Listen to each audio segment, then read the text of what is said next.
Medina के घरों के अंदर ये बदतमाश दाखिल हुए। इब्ने साद और शिमर जो है वो खेमों में दाखिल हुआ और मुखद्दरात इस्लाम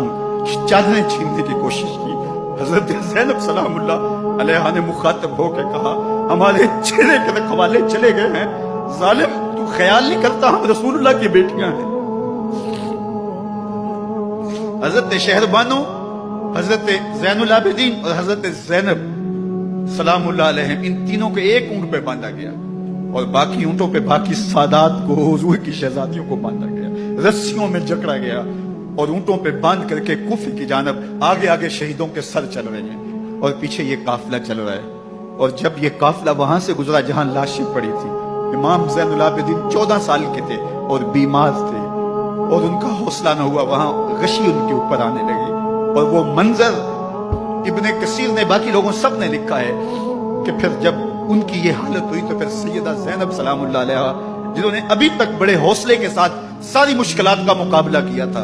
अब उनके बंधन टूट गए और आंखों से आंसू बहने लगे और सैयदा ज़ैनब ने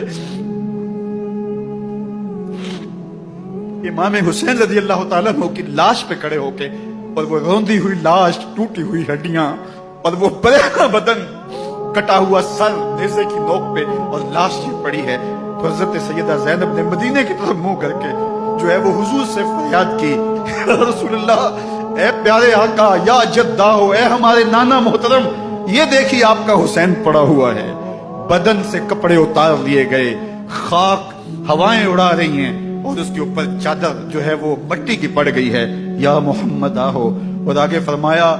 हुजूर आपकी औलाद काट दी गई, और फिर कहा बनातों का सवाया, हुजूर देखिए आपकी बेटियों के हाथ बांध दिए गए हैं, ऊंटों पे कस दिया गया है।